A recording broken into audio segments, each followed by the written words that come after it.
नमस्कार, wake up and shine पर आप क्यूआर कोड देख रहे हैं अनिल जी के साथ और मॉडरेट कर रहा हूं मैं यानी विजय विक्रम सिंह। अनिल जी नमस्कार। नमस्कार। हम लोग की तो चर्चा हो चुकी है कि हम लोग किस बारे में बात करने वाले हैं। आप जरा जानकारी दे दीजिए कि किस बारे में बात हो रही है और क्यों वो चीज इतनी इम्पोर्टेंट है। कल पाकिस्तान ने अपने नक्शे में जो बदलाव किया है उसी की पार्श्वभूमि में नेपाल तक का जो किस्सा है उसी को लेके हमारी मोटा मोटी चर्चा करने का तय हुआ है। और ये एकदम से दोनों हमारे ये जो एकदम से चीज है ये तूल पकड़ गई है। पहले नेपाल चाइना तो कर ही रहा था, फिर नेपाल एकदम से चाइना की देखा देखी आ गया और आज पाकिस्तान ने, हालांकि मुझे लगता है इसकी शुरुआत कहीं ना कहीं हिंदुस्तान ने की थी जब उन्होंने एक वेदर अपडेट के अंदर पीओके को भी अपने ही उसमें दिखाया था। तो मुझे लग रहा है कहीं ना कहीं उसका बदला ले रहे हैं पाकिस्तानी हम लोगों से। और पर इसके पीछे की मंशा है, क्योंकि आप पत्रकार हैं, आप ज्यादा रिसर्च करें, आप नहीं, बेहतर ऐसा जानते कुछ नहीं है। गिलगिट बाल्टिस्तान तो हमारा हिस्सा है, अभिन्न अंग है और ये इतिहास बताता है, डॉक्यूमेंटेशन उसी के आधार पर है। जब राजा हरि सिंह ने, एक्चुअली इसमें आपको थोड़ा सा इतिहास में जाना पड़ेगा जी। 1947 में जब हम लोग आजाद हुए, तो आजाद जब हम हुए तब हमारे देश में एक फेडरल स्ट्रक्चर नहीं था जी। रियासतें थी, 565 रियासतें करीब थी। तो क्योंकि अंग्रेजों ने, ब्रिटिश इंडिया के समय अंग्रेजों ने उन रियासतों से अधिकार लिए थे, तो जब आप, जैसे आप एक चीज को समझिए कि मैं अगर आपसे कोई वस्तु लूं और किसी कारणवश मुझे वो वस्तु लौटाने की जरूरत पड़ेगी, तो मैं आके आपके परिवार के किसी सदस्य को नहीं दूंगा। मैं पहली कोशिश होगी मुझे कि मैं आपको दूं, ठीक है, आप फिर उसको किसी को भी हैंड ओवर करें। तो इसी तरीके से जब रियासतों से जो ब्रिटिश ने अधिकार लिए थे, जब लौटाने का वक्त आया तो उन्होंने उन्हीं रियासतों को अधिकार लौटाए और इस शर्त के साथ लौटाए कि, शर्त नहीं, इस एक व्यवस्था के साथ लौटाए कि आप जो, आपके पास 3 पर्याय होंगे, या तो आप हिंदुस्तान के साथ रहिए, या आप पाकिस्तान के साथ रहिए, या आप इंडिपेंडेंट रहिए। क्योंकि तब तक 2 नेशन थ्योरी पर हमारे देश में एक बहुत बड़ा एक डिस्कशन और एक उस पर निर्णय हो चुका था कि हाँ भाई, विभाजन तो होना है। तो ये सभी रियासतों के पास 3 पर्याय थे, या तो वो हिंदुस्तान के साथ रहें, या वो पाकिस्तान के साथ जाए, या इंडिपेंडेंट रहे। तो अधिकांश जो रियासतें थी उन्होंने हिंदुस्तान के साथ रहने का फैसला किया। कुछ जो मुस्लिम जहां पर बहुलता थी वो लोग पाकिस्तान के साथ चले गए, तो ईस्ट पाकिस्तान और वेस्ट पाकिस्तान हो गया। कुछ रियासत ऐसी थी जो दुविधाओं में थी अंत तक, तो जैसे एक जूनागढ़ की हो गई, हैदराबाद की हो गई। तो इसी तरह एक कश्मीर की भी रियासत जो उस समय तक दुविधा में थी कि हम कहाँ जाएं, और उन्होंने ये निर्णय किया था कि हम इंडिपेंडेंट रहेंगे। ठीक, तो वहां पर थे राजा हरि सिंह, और राजा हरि सिंह वहां के राजा थे, लेकिन वहां की जो आवाम थी वो ज्यादा करके, अधिकांश जो थे वो मुस्लिम थे।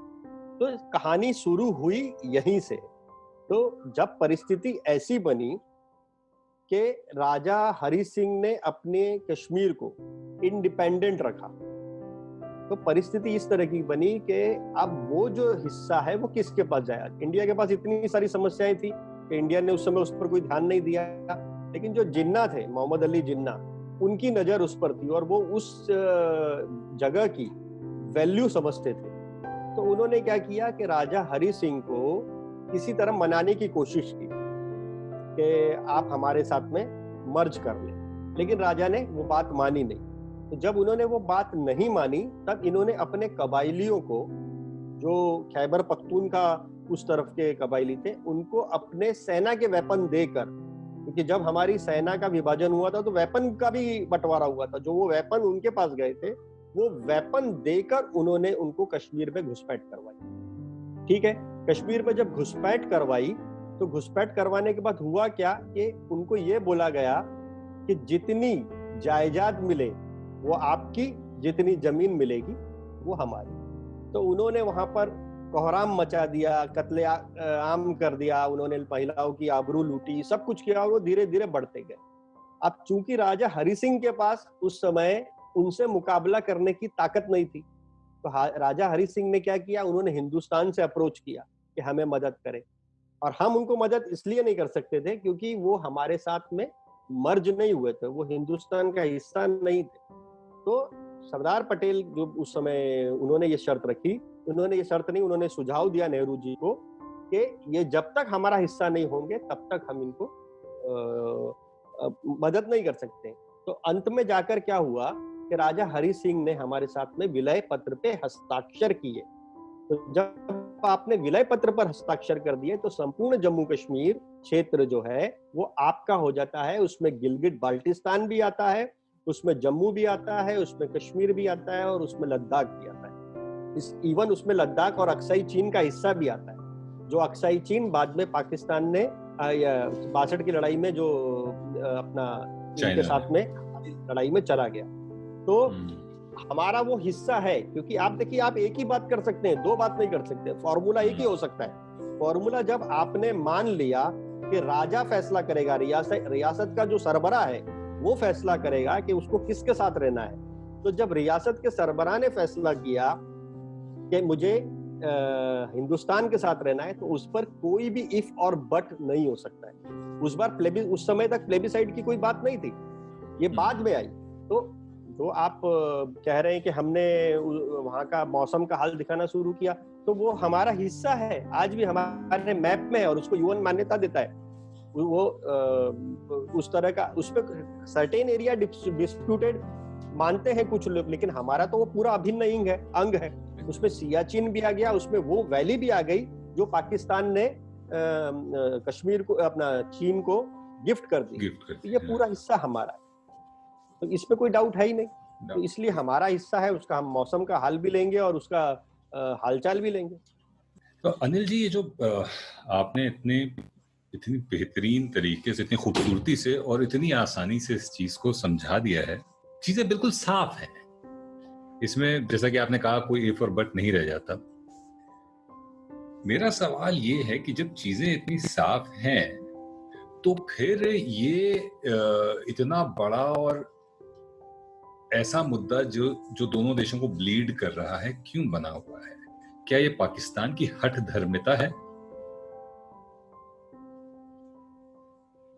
देखिए, पाकिस्तान का समझने से पहले नेपाल समझ लीजिए, क्योंकि वो भी हालिया डेवलपमेंट। जी जी जी जी।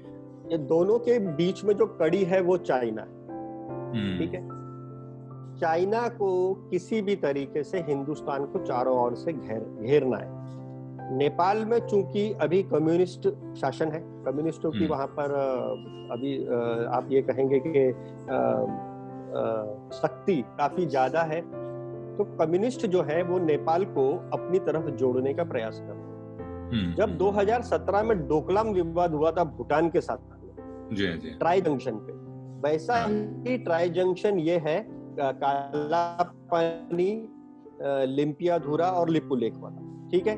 तो उस समय वो ट्राई जंक्शन पे जब ये विवाद हो रहा था, उसी समय चाइना ने इसकी हिंट दे दी थी कि हम कल को जाके यहाँ पर भी विवाद खड़ा कर सकते हैं। अब वो विवाद कैसे खड़ा होगा?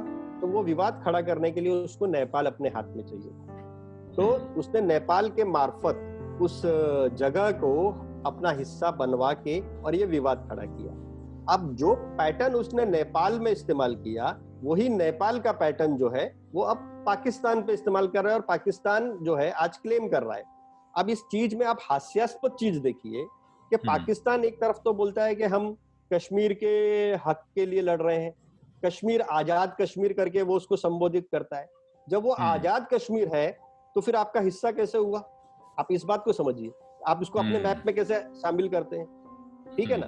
अब आप एक तरफ तो बोल रहे हैं कि वो आजाद कश्मीर है, वहां पर आजाद प्रधानमंत्री है, कश्मीर का अलग प्रधानमंत्री है और जो है, और दूसरी जगह आप बता रहे हैं कि वो हमारा हिस्सा है कश्मीर और लद्दाख और इवन जूनागढ़ तो एकदम ही आप जूनागढ़ में शासक जो थे वो मुस्लिम थे और वहां की आवाम जो थी वो हिंदू थी, और शासक उस समय छोड़कर पाकिस्तान भाग गए थे जूनागढ़ के, जिस समय हमारा बंटवारा।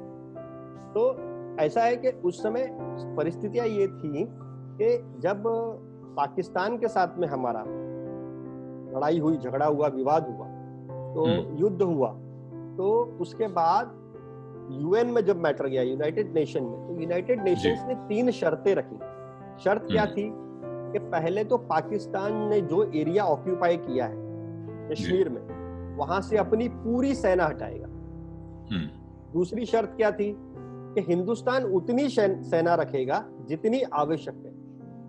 और तीसरी शर्त ये थी कि उसके बाद प्लेबिसाइट होगा। तो पाकिस्तान आज जो बोलता है प्लेबिसाइट तीसरी बात बोलता है। पहली 2 बात पहले जब तक फुलफिल नहीं होगी, और उसमें भी जब तक पहली नहीं होगी तब तक दूसरे का नंबर नहीं आएगा, और जब दूसरा नहीं होगा तब तक तीसरे का नंबर नहीं आएगा। तो ये लोग, इन बातों से, इन तथ्यों से लोग अनजान हैं। लोग जब समझेंगे, ये बात है, आवाम का उस समय फैसला लेने का आपने जो स्ट्रक्चर बनाया था उसमें उसकी कोई जगह नहीं रखी थी। उसमें जो रियासत थी उसका जो मुख्य सरबराह था उसी को फैसला करना था, और उसके आधार पर रियासतें यहाँ जुड़ी।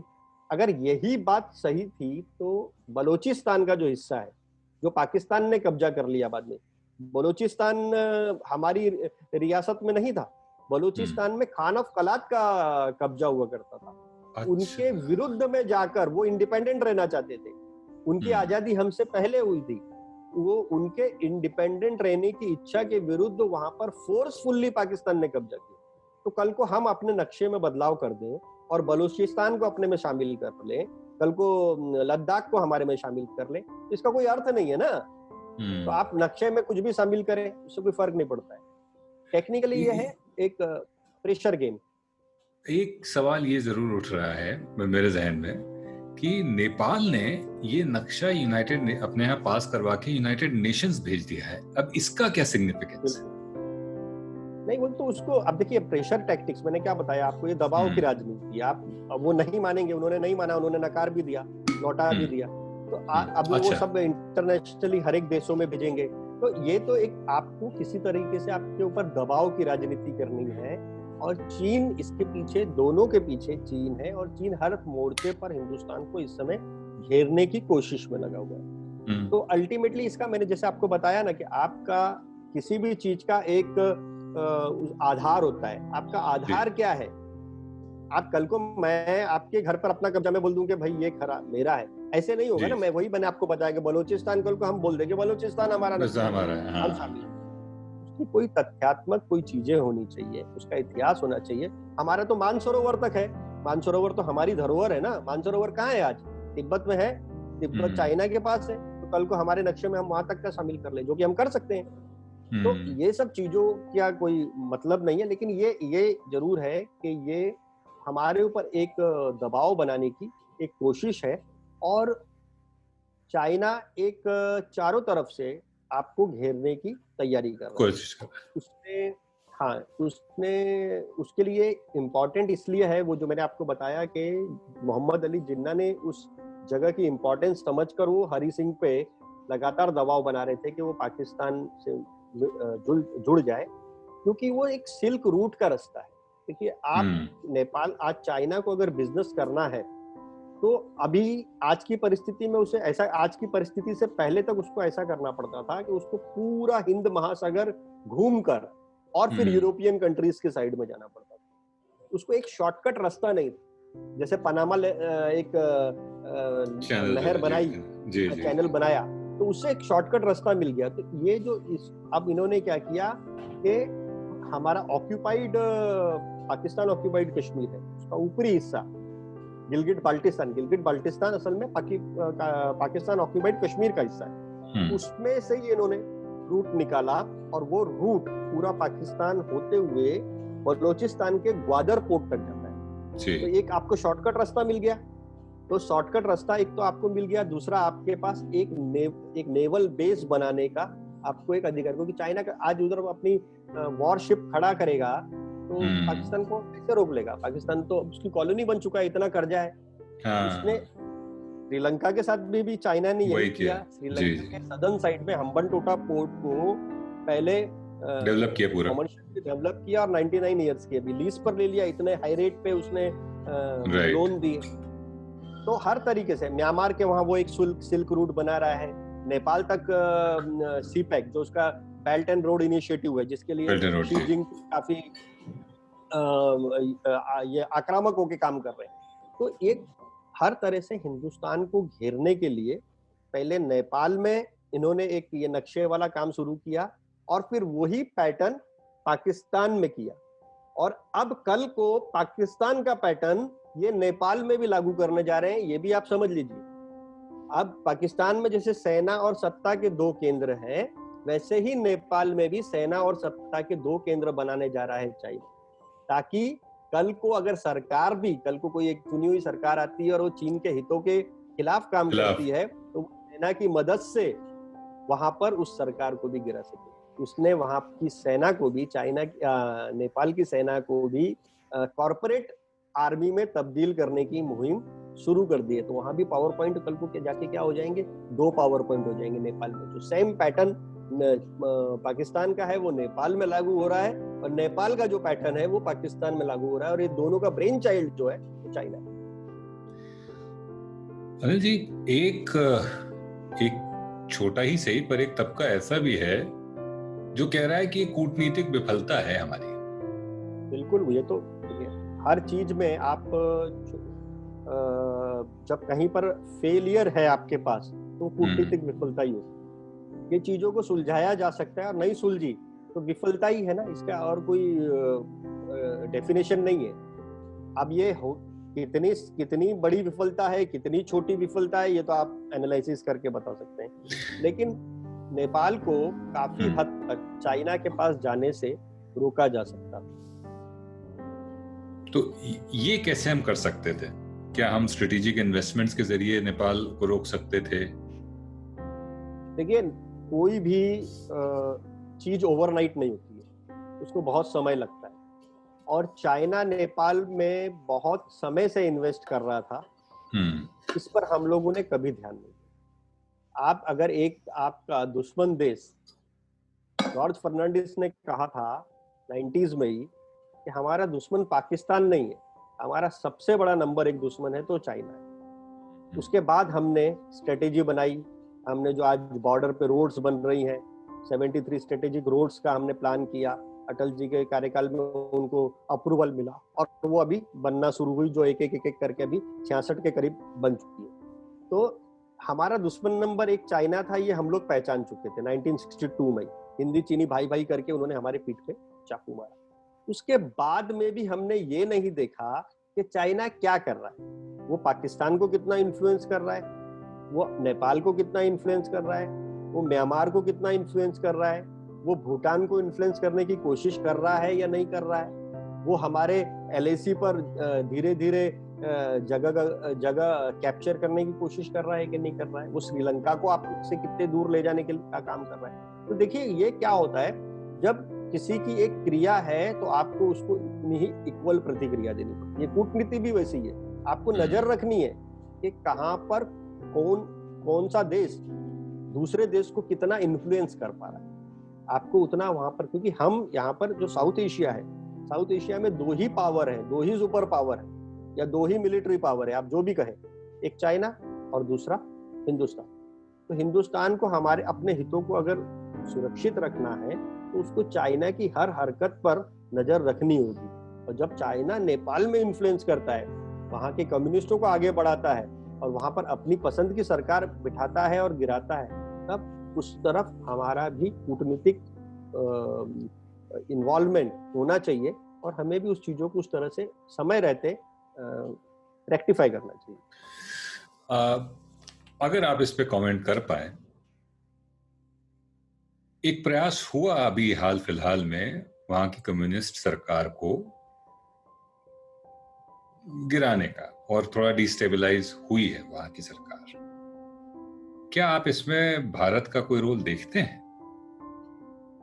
देखिए, ये वहां पर जो सरकार है वो भले ही कम्युनिस्ट, जो नेपाल कम्युनिस्ट पार्टी NCP की है, लेकिन ये NCP है क्या? देखिए, वहां पर कम्युनिस्ट 2 बड़े नेता हैं फिलहाल की, आज की तारीख में। एक है KP शर्मा ओली और दूसरे हैं पुष्प कमल दहल प्रचंड। दोनों इस चुनाव 2018 को जो चुनाव हुआ उससे पहले तक दोनों अलग अलग, दोनों ने साथ में आके एक पार्टी मर्ज की, ठीक है, दो अपनी अपनी पार्टियों को मर्ज करके एक पार्टी नई बनाई और चुनाव लड़ा। और उस समय उन्होंने आपस में एक समझौता किया कि उसमें पावर शेयरिंग होगी, पावर शेयरिंग भी होगी और एक व्यक्ति एक पद होगा, ठीक है। अगर आप प्रधानमंत्री रहेंगे तो आप पार्टी के अध्यक्ष नहीं रहेंगे, और अगर आप पार्टी के अध्यक्ष रहेंगे तो आप प्रधानमंत्री नहीं रहेंगे। तो इसमें भारत का इन्वॉल्वमेंट कहां से आया? ये उनकी आपसी अंडरस्टैंडिंग थी। अब प्रधानमंत्री केपी शर्मा ओली न प्रधानमंत्री पद छोड़ने को तैयार है, न वो पार्टी का अध्यक्ष। तो वहां पर देखिए कहीं ना कहीं जाके विवाद होगा। 1-2 साल तक उन्होंने पेशेंस रखा, उसके बाद पेशेंस, क्योंकि जो इन्वॉल्वमेंट वाली बात है या हमारा इन्फ्लुएंस करने की बात है, तो वो दोनों कम्युनिस्ट नेता हैं और दोनों चाइना के करीब। प्रचंड ने, जो पुष्प कमल दहल प्रचंड जब पहली बार प्रधानमंत्री बने तो उन्होंने परंपरा को तोड़ते हुए हिंदुस्तान का दौरा नहीं किया। उन्होंने पहला दौरा कहाँ का किया? चाइना का किया। तो वो तो चाइना के ज्यादा करीब है ना, तो वो कैसे आप इन्फ्लुएंस करेंगे? तो ये तो उनके पार्टी का अंदरूनी जो है डेवलपमेंट है। और उनकी जो पार्टी की जो स्टैंडिंग कमेटी है उसमें मेरे ख्याल से 44 सदस्य हैं, उसमें से 30 से ज्यादा इस्तीफा मांग रहे हैं ओली का, या फिर उनको ये कह रहे हैं कि आप कोई दोनों में से एक पद छोड़िए। अब वो दोनों में से एक भी पद छोड़ना नहीं चाहते, वो पार्टी पर भी अपनी पकड़ बनाए रखना चाहते हैं और वो प्रधानमंत्री पद भी चाहते हैं। तो वो असंतुष्ट जो घड़ा है वो कहीं ना कहीं जाके कुछ लोग करेगा। अच्छा, अब इसमें बात आती है कि वैश्विक तौर पर देखा जाए तो चाइना की इस चाल को पूरा विश्व भी देख ही रहा है। बिल्कुल। विश्व की बाकी जो शक्तियां हैं उनको आप कहां देखते हैं इसमें? क्या वो भारत के साथ दिख रहे हैं? क्या ये चिंता जो भारत की है कि चाइना घेरने का प्रयास कर रहा है भारत को, इस चिंता को बाकी वैश्विक शक्तियां साझा करती हैं? क्या वो इस बात को समझती हैं और इसमें कोई रोल प्ले कर रही हैं या करेंगी आगे चलकर? देखिए ऐसा है कि अब हम लोग इस समय जिस दुनिया में जी रहे हैं जी, ये एक न्यूक्लियर स्टेज है। पहले की तरह ऐसा नहीं है कि आपको कोई चीज गलत लग गई तो आपने अपनी सेना को लिया और आप गए और आपने चढ़ाई कर दी या किसी के साथ खड़े हो गए। अब बहुत सारी चीजों को आपको एनालिसिस करना पड़ता, पहली बात। दूसरी बात यह है कि अब युद्ध का सिर्फ एक ही मैदान नहीं है, बैटलफील्ड ही नहीं है। युद्ध के और भी 50 तरीके हैं। आप ट्रेड वॉर भी कर सकते हैं, आप कूटनीतिक तौर पर अलग थलग कर सकते हैं किसी देश को। और तीसरा जो सबसे इम्पोर्टेंट है वो होता है हर देश का अपना स्वार्थ। इसकी कहां पर सध रही है वो उस आधार पर अपनी नीति बनाता है। और उसमें भी इम्पोर्टेंट जो चौथी चीज है वो है इस समय कोरोना पेंडेमिक। तो इन सब परिस्थिति में क्या करना है, क्या पहली आपकी प्रायोरिटी है, ये हर एक देश को तय करना है और हर एक देश उसी आधार पर अपनी प्रतिक्रिया करता है। ऑस्ट्रेलिया चाइना के खिलाफ खुलकर सामने आया है। अमेरिका में भी डोनाल्ड ट्रंप हमेशा उनके खिलाफ बयान देते हैं। यूरोपियन कंट्रीज उनके बहुत खिलाफ है जो कोरोना के बाद में। और ये भी सभी लोग देख रहे हैं कि चाइना कहीं ना कहीं अपने आप को ये साबित करने की कोशिश कर रहा है कि मैं सुपर पावर हूँ। तो जो इस समय जो अपने आप को सुपर पावर मानता होगा स्वाभाविक तौर पर वो इस चीज को लेकर चिंतित होगा। तो उसकी प्रतिक्रियाएं कैसी होंगी? अब कल तक आपके लिए साउथ एशिया में पाकिस्तान अगर इम्पोर्टेंट था, अगर आपको अफगानिस्तान के साथ लड़ाई लड़नी थी, तो आज आपके लिए चाइना को जब फेस करना है तो ऑब्वियसली आपके लिए इंडिया इम्पोर्टेंट होगा। पाकिस्तान तो उसकी गोद में बैठा है, पहली बात। दूसरी बात, पाकिस्तान की उतनी हैसियत नहीं। जैसे मैंने आपको पहले ही बताया कि साउथ एशिया में 2 सुपर पावर है।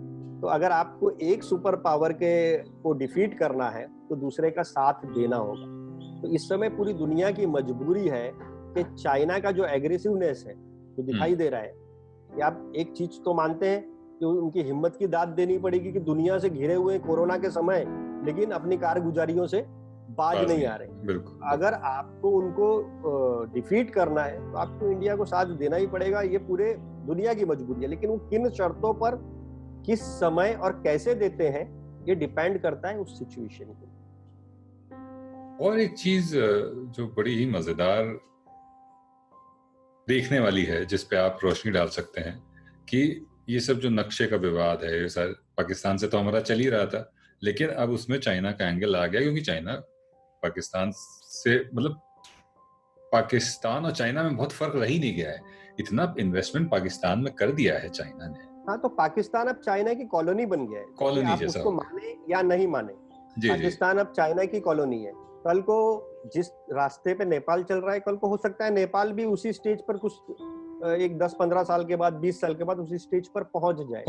जी। तो मेरा जो सवाल जी मेरा सवाल जो था वो ये था कि अब ये खाली ये इंडिया पाकिस्तान की 47 की या 60-70 साल की जो एक विवाद था, वो खाली उसका पर्सपेक्टिव, उसका दायरा उतना छोटा नहीं रह गया, वो दायरा बहुत बड़ा हो गया है।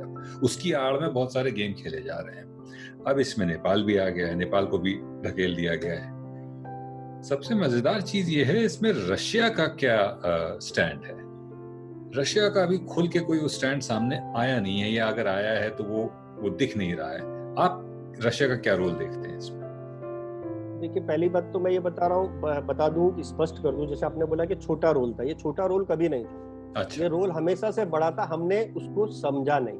ये चाइना जो कर रहा है, मैंने आपको जैसे बताया कि ये ओवरनाइट नहीं हुआ, ये बहुत लंबी स्ट्रेटेजी के साथ चाइना कर रहा है। 1950 से उसकी एक ना एक के बाद एक चीजें चालू है। 1962 में उसने हमसे लड़ाई करके जो बफर जोन था पूरा तिब्बत उसने उससे पहले कब्जा लिया, और उसके बाद हमारा बहुत बड़ा 62 तक हमारा हिस्सा भी कब्जा लिया। अरुणाचल प्रदेश में वो पूरा क्लेम करता ही है।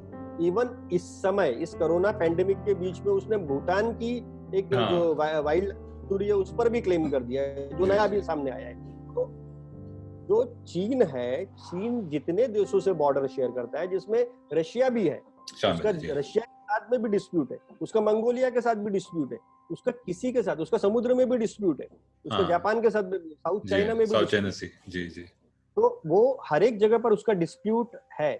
तो इस पे जैसे कि पहले मैं कह चुका कि हर व्यक्ति अपना नफा नुकसान देखकर अपनी स्थिति तय करेगा। आज रशिया एक बहुत बड़ा आर्म्स सेलर है, हथियार का विक्रेता है। उसका हित किस में है, वो उसका आकलन करने के बाद ही अपनी स्थिति स्पष्ट करेगा। लेकिन जो प्रथम दृष्टा नजर आ रहा है, उसमें रशिया अभी तक चीन की तरफ उनका झुकाव नजर नहीं आ रहा है।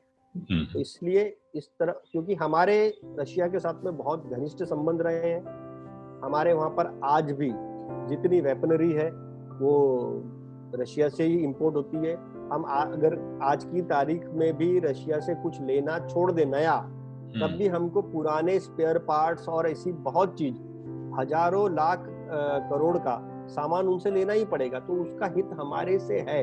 हाँ, रशिया चीन को भी चीजें सप्लाई करता है। रशिया के क्राफ्ट चाइना, इवन J20 जो उनका वो रशिया की कॉपी करके बनाई हुआ। रशिया ने एक डिजाइन बनाई थी जो रशिया ने सेकेंड वर्ल्ड वॉर के बाद किसी वजह से उसके ऊपर काम नहीं किया, उस डिजाइन को चाइना ने ले लिया।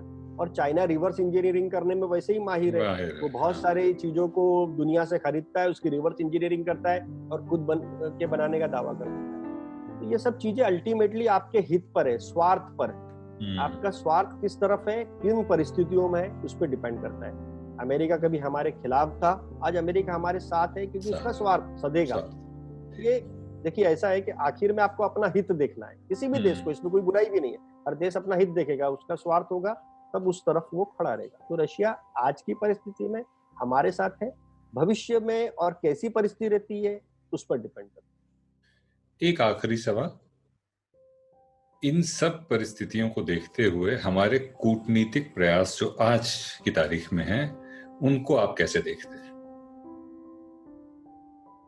देखिए, 2014 में हमने सभी शार्क देशों के प्रमुखों को बुलाया था हिंदुस्तान में। आज जो प्रॉब्लम क्रिएट हो रही है वो उन्हीं देशों से हो रही है। तो आपकी पहली यात्रा इन्हीं देशों में थी, आज प्रॉब्लम वहीं से क्रिएट हो रही है। तो आप कहीं ना कहीं जाके इसको इस मापदंड पे लेते हैं, ये आपकी विफलता है या सफलता है, इसका आकलन आपके नजरों के सामने। अगर ये सफल होती तो आज ये परिस्थिति आपके सामने नहीं होती। अगर आपके सामने आज ये परिस्थिति है कि नेपाल, जिसका हमारे साथ में रोटी और बेटी का नाता रहा है, आज भी नेपाल के, आपको एक चीज नेहरू जी ने जब 1947-1950 में जब हिंदुस्तान आजाद हुआ था तो नेपाल के साथ में संधि की थी। राजा त्रिभुवन हुआ करते थे उस समय राजशाही थी। तो जो संधि करने के बाद में ये दिया था, हमने दिया था उनको। क्या दिया था कि आप यहाँ रह सकते हो, आप यहाँ व्यापार कर सकते हो, आप यहाँ शादी ब्याह कर सकते हो, आपके लिए फ्री बॉर्डर है। तो आज पूरे दुनिया में 75 लाख नेपाली सिटीजन बाहर रह रहे हैं, नेपाल से बाहर। उसमें से 50 लाख से ज्यादा हिंदुस्तान में रहते हैं। तो आप इस चीज का संबंध का, आप खुद जो दोनों देशों के बीच का संबंध है वो आप उसका अंदाजा लगा सकते हो। ये हो गया सांस्कृतिक संबंध है, हमारे आध्यात्मिक संबंध है। पशुपतिनाथ मंदिर की स्थापना हिंदुस्तान से गए हुए पुजारियों ने की, और रामचंद्र जी की ससुराल, सीता जी का घर वहीं पर है। तो ये हमारी बहुत बड़ी एक दूसरे का संबंध है। वो अगर आपका टूट जा रहा है कितने दिनों में? मात्र 2 वर्षों में, मात्र 2 महीनों में, मैं 2 वर्ष भी नहीं कहूंगा, 2 वर्षों में। ये कूटनीतिक विफलता ही कही जाएगी ना, इसको सफलता नहीं कह सकते आप। सफलता तब होती जब इसके आपको बहुत सकारात्मक परिणाम नजर आते सामने। अनिल जी, इस बहुत ही सेंसिटिव मुद्दे पर इतना आसान आकलन, इतना खूबसूरत आकलन आपने किया कि मुझे लगता है अब जो भी इसको देखेगा उसकी समझ बहुत बढ़ जाएगी और बड़ी आसानी से वो समझ सकता है कि पूरा मसला क्या है और ये किस दिशा में जा रहा है। बहुत बहुत धन्यवाद आपके इस आकलन के लिए। और QR कोड पर अनिल जी के साथ हम ऐसे ही हर हफ्ते किसी न किसी मुद्दे पर, जो उस समय का ज्वलंत मुद्दा होगा, उस पर बातचीत करते रहेंगे। अनिल जी, बहुत बहुत धन्यवाद वेकअप एंड शाइन के दर्शकों की तरफ से, और मिलते हैं अगले हफ्ते फिर से आपसे और चर्चा करते हैं।